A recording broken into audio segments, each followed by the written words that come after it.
आज दीपावली है और दीपावली का महत्व क्या है, ये जानते हैं पंडित कौशलेंद्र दास जी से।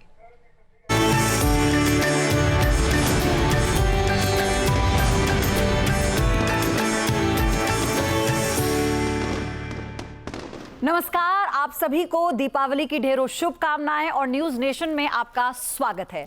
हमारी इस खास पेशकश में खास इसलिए क्योंकि हम आपको बताएंगे कि अपने त्योहार को आप खास कैसे मना सकते हैं।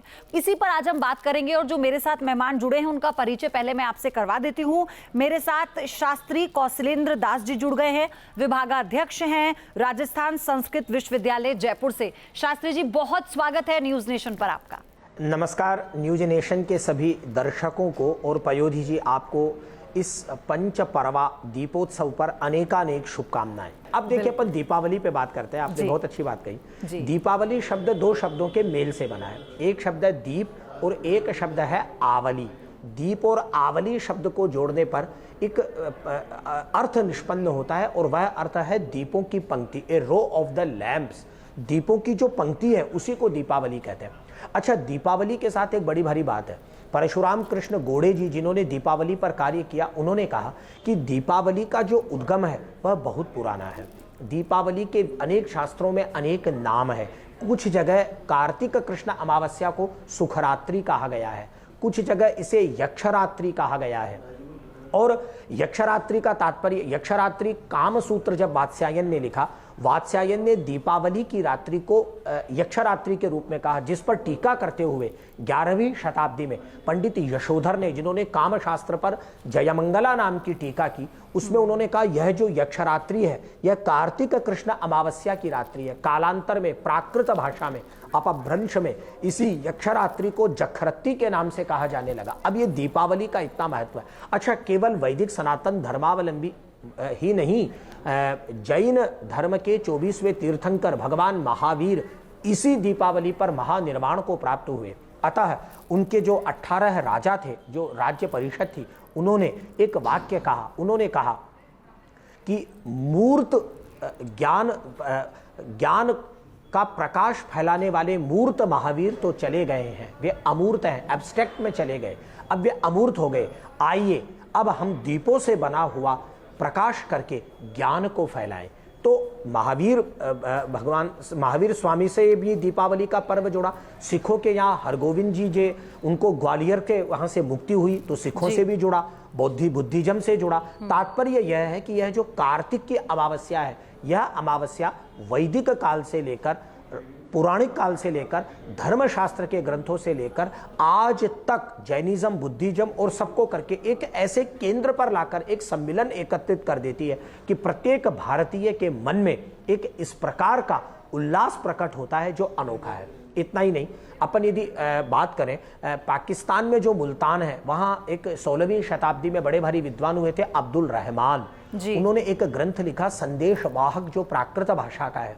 उसमें उन्होंने लिखा कि जब इतने दीपों का प्रकाश फैल गया तो दीपावली को अंधेरा कहाँ चला गया। उन्होंने इसका काव्यात्मक वर्णन करते हुए लिखा, अखी ही बीच, अरे महिलाओं के द्वारा जो काजल लगाया जाता है दीपावली पर, वह प्रकाश के द्वारा खाया गया वह अंधकार है, जिसके रूप में अज्ञान को उसने ग्रहण कर लिया है। वह काजल के रूप में उन महिलाओं की शोभा को बढ़ाता है। इस प्रकार से आईने अकबरी में दीपावली का बड़ा सुंदर वर्णन है, जैनिज्म में दीपावली का वर्णन है, बुद्धिज्म में दीपावली का वर्णन है, पुराणों में, धर्मशास्त्र के ग्रंथों में, ज्योतिष में तो दीपावली के वर्णन की जितनी बात की जाए उतनी कम है। कई देशों में भी दीपावली मनाई जाती है क्योंकि वहाँ अपनी मान्यताएं हैं, अपनी माता लक्ष्मी कौन, जो हमें श्री देती।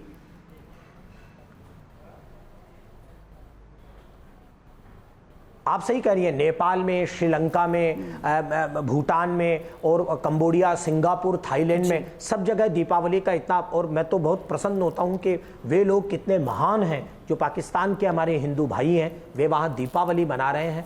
वास्तव में उनकी यह धर्मनिष्ठा अत्यंत स्तुत्य है कि वे वहाँ दीपावली मनाकर उस प्रकाश की ज्योत को सजीव रखे हुए हैं, जिसकी सुरक्षा के लिए सैकड़ों वर्षों में कितने काम हो रहे हैं और हुए हैं। मैं एक बात इसमें और जोड़ना चाहता हूं कि माता लक्ष्मी का पूजन दीपावली के केंद्र में है।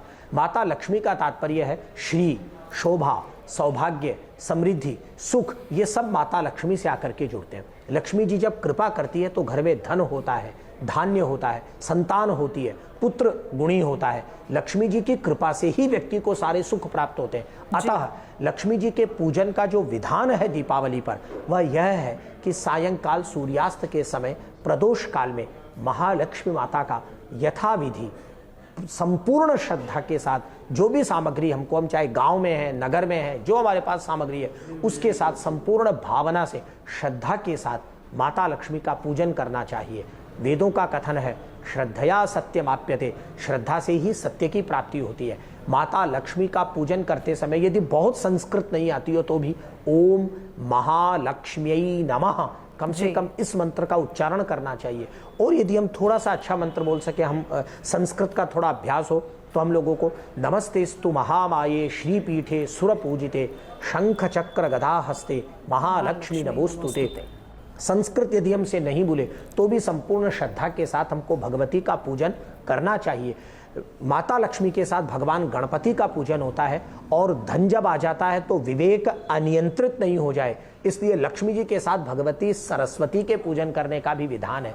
इतना ही नहीं, इस दिन व्यापारी वर्ग के अंदर खाता बही जो होते हैं, जो लेजर वगैरह हैं, उनका भी पूजन होता है, नए कलम का पूजन होता है। इसका तात्पर्य यही है कि हे लक्ष्मी जी, हम जो ये नए खाता बही आपके सामने रख करके डाल रहे हैं, वर्ष भर ये खाता बही हमको लाभ प्रदान करे, इनसे हमको सौभाग्य प्राप्त हो, हमको समृद्धि प्राप्त हो, यही कारण है। अच्छा, एक चीज और है, हमारी जो दीपावली पर्व है, ये दीपावली पर्व देखिए, भारत के कोई भी पर्व है, वे पर्व किसी ऐसे नहीं है कि उनको ऐसे ही मनगढ़ंत तरीके से बना दिया गया। हमारे ऋषियों ने कृषि को ध्यान में रखकर उत्सवों का निर्माण किया। जब होली आती है तो भी कृषि, अब जब दीपावली आ रही है तो भी कृषि। तो हम लोग लक्ष्मी जी के चढ़ाते क्या है? यही बाजरा, बेर, सिंघाड़े, मोगरी, ये सारी जो चीजें जो हमको उपलब्ध है जी। गन्ना चढ़ा देते हैं, गन्ना नहीं हो तो जहाँ जैसे राजस्थान में जहाँ रेगिस्तान है, बाजरा चढ़ा देते हैं, ज्वार बाजरा, ये सारी चीजें हमको जो फसल प्राप्त हुई है, जो अन्न प्राप्त हुआ है, यह अन्न ही वास्तव में लक्ष्मी है। पुराणों का कथन है, लक्ष्मी जी 3 जगह विराजमान है, अन्न में, गौ माता के दूध में और अच्छी भाषा में। हमको इनको तीनों को बचाना चाहिए। हमें शुद्ध अन्न प्राप्त हो, शुद्ध दुग्ध प्राप्त हो और शुद्ध भाषा प्राप्त हो। यदि ये 3 हमें शुद्ध प्राप्त हो रहे हैं, निश्चित रूप से हम पर माता लक्ष्मी की कृपा है। तो आपने मंत्र भी बता दिए, आपने पूजा पद्धति भी बताई, आपने बताया कि किस तरह से आप अपनी पूजा को संपन्न कर सकते हैं। अच्छा शास्त्री जी, क्या भोग विशेष प्रकार का भी कोई चलन है? क्योंकि लोग तो अपने अपने सामर्थ्य के हिसाब से अपनी दीपावली मनाते हैं, लोग अपने सामर्थ्य के हिसाब से भगवान को खुश करने के लिए भोग लगाते हैं, लेकिन क्या इस दौरान ऐसा कुछ है जो विशेष है, बनाना चाहिए लोगों को अपने घरों में?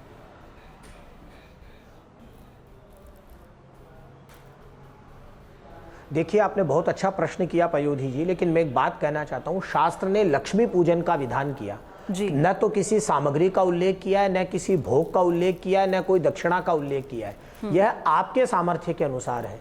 गरीब आदमी अपनी झोपड़ी में मना रहा है, धनिक आदमी अपने महल में मना रहा है, कोई कहाँ मना रहा है, जिसकी जैसी भावना है, जिसकी जैसी श्रद्धा है। क्योंकि भगवान भाव को ही ग्रहण करते हैं, भगवान भोग को ग्रहण नहीं करते हैं। और किसी के पास क्या सामर्थ्य है कि वह लक्ष्मी जी का सविधि पूजन कर सके? जो किसी के पास है वह सब तो लक्ष्मी जी का ही है। अतः किसी सामग्री की अनिवार्यता नहीं है, किसी भोग की अनिवार्यता नहीं है, किसी दक्षिणा की अनिवार्यता नहीं है। जो आपके घर में बना है, जो आपके पास है, गीता में भगवान ने कहा पत्रम पुष्पम फलम तोयम यो मे भक्त्या प्रयच्छति। भगवान ने कहा मुझे कोई पत्र चढ़ाए, पत्ता चढ़ाए, बोले ये भी नहीं मिले तो बोले जल चढ़ा दे।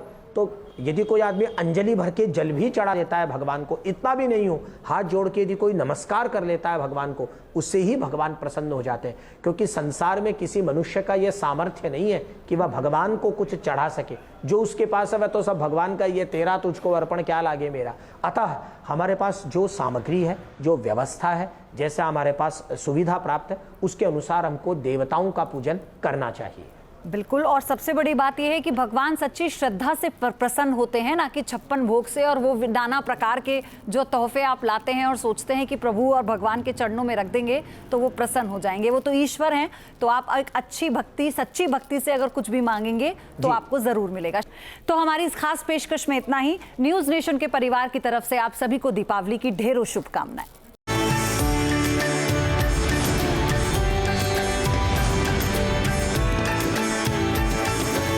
जहां भक्ति है हर शब्द में, कथाओं में छिपे हैं दिव्य रहस्य और ज्योतिष देता है जीवन को दिशा। धर्म से जुड़ी हर बातों को जानने के लिए हमारे चैनल स्तुति को सब्सक्राइब करें। चैनल पर जाने के लिए इस लिंक पर क्लिक करें।